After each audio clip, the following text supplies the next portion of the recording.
A grandmother was close to getting out of a bad relationship when this happened. She had shut and locked her front door, and he shot 4 times through her front door, hitting her 3 times. New at 6, how the gunman tried to use the local Hooters to confuse detectives and establish an alibi.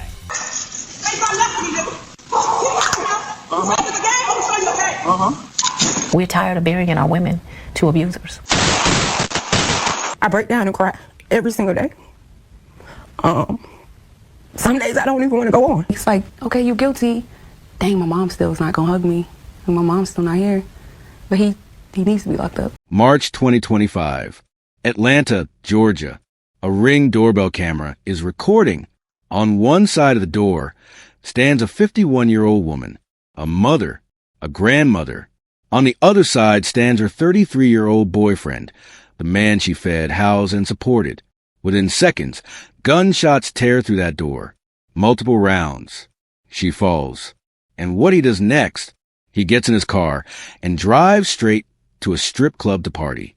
This is the story of Samatha Bozeman, and every moment of her murder was captured on camera.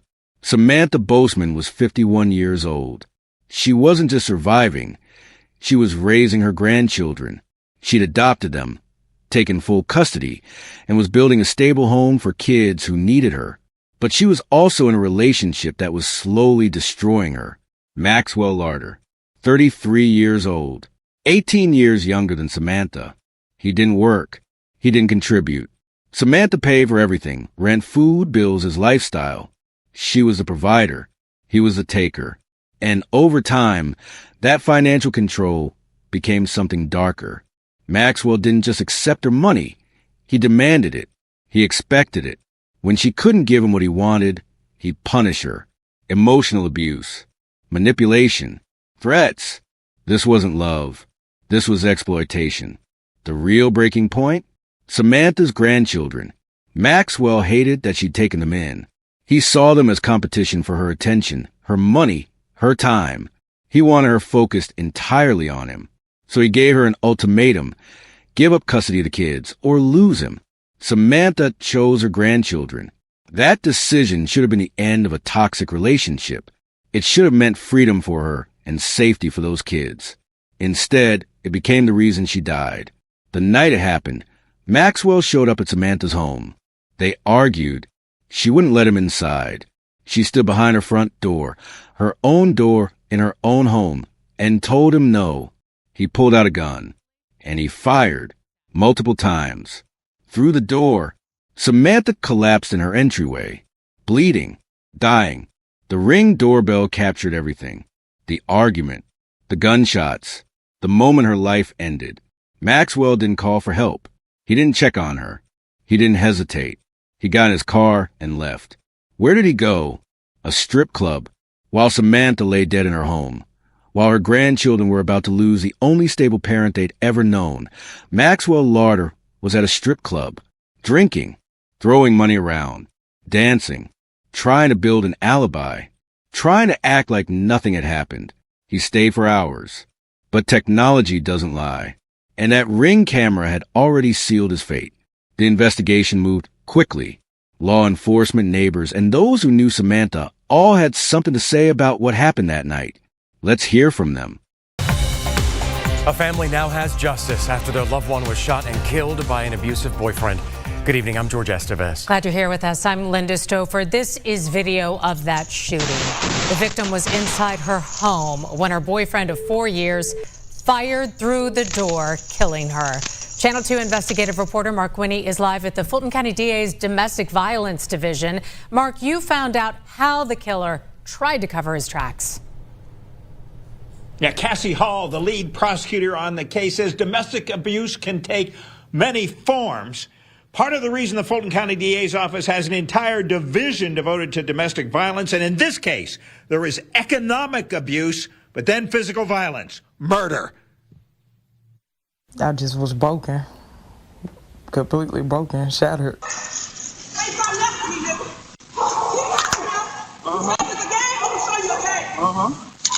We're tired of burying our women to abusers.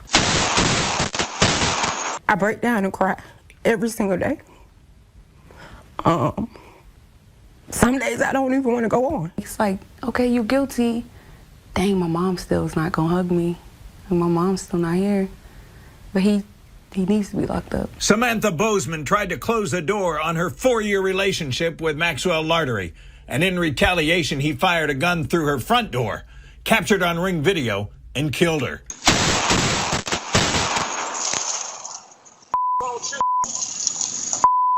Say Fulton County Chief Senior Assistant District Attorneys Cassie Hall and Christina Robinson. And there's another video that I have where he's saying, if you come outside, I'm gonna shoot you. I'm gonna shoot your house. Who say Max Lartery fired 4 shots through the door and 3 of them struck Samatha Bozeman, mortally wounding her. Is there a lesson for others in troubled relationships?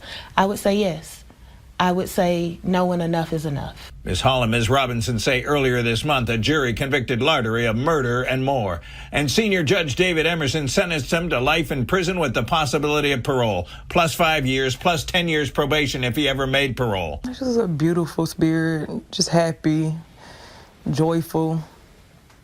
She'll get on you if she had to, but she was just a happy, helping person. The 2 trial prosecutors say Lartery, 33 at the time of the shooting, had not been contributing to the household bills and wanted Ms. Bozeman, 51 at the time, to give up custody of 2 of her grandchildren, whom she had adopted. Zipporah Ferguson says shortly before the shooting, her mom came to Ms. Ferguson's job crying. She was like, I'm done with him, and everything like that. Prosecutors say Atlanta police, alerted by neighbors who heard gunshots earlier in the day and had not been able to reach Ms. Bozeman on her phone for hours, arrived to find shattered glass and shell casings. And in her kitchen, police found Samatha Bozeman dead, though she had been alive and bleeding for some time and might have lived if Lartery had called for help soon after the shooting. He's walking down the street calling her out of her name. He's still making threats. Instead, Ms. Robinson and Ms. Hall say Lartery traveled about Metro Atlanta, trying to establish an alibi, finishing the night at a Hooters, though by that time her death had been discovered hours earlier. District Attorney Fonnie Willis. As this grandmother lay and bleed out in her very home, he was gallivanting all through the town, ending his night at a Hooters. It's just a horrible disregard for life. People think of domestic violence as just physical, but it can be economic abuse. He wasn't paying bills. He wasn't being a responsible male. She was able to be financially stable, travel around a lot, and she just wanted to genuinely help Max. The case against Maxwell Larter was built on one undeniable piece of evidence: the Ring doorbell footage. Prosecutors played it in court. The jury watched as Maxwell fired through Samantha's door. They heard the gunshots. They saw her fall. His defense tried to argue it was heat of the moment, that he didn't plan it, that emotions took over. But the prosecution had more. Witnesses from the strip club testified. They described Maxwell's behavior that night: relaxed, celebratory, spending money freely, no signs of panic, no remorse, no fear. He wasn't a man who just accidentally killed someone he loved. He was a man who'd eliminated a problem and went out to celebrate. The timeline didn't lie. The footage didn't lie. The witnesses didn't lie. Maxwell Larter was found guilty of murder. He was sentenced to life in prison with the possibility of parole. Samantha's grandchildren, the kids she fought so hard to protect, are being cared for by a family. They lost a woman who gave up everything to keep them safe. They'll grow up knowing their grandmother died because she chose him over a man who never deserved her. Maxwell sits in prison. One day, years from now, he'll have the chance to argue for parole. He'll get to make his case for freedom. Samantha doesn't get that chance. Technology played a role in solving this case. That Ring camera gave Samantha a voice even after she was gone. It gave her justice. It put her killer behind bars. But it couldn't save her. And that's the tragedy here. All the evidence in the world can't bring someone back. It can't undo the violence. It can't give those kids their grandmother back. Justice was served. Maxwell Larter will spend decades, maybe the rest of his life, in prison. But Samatha Bozeman is still gone. CTA number 3.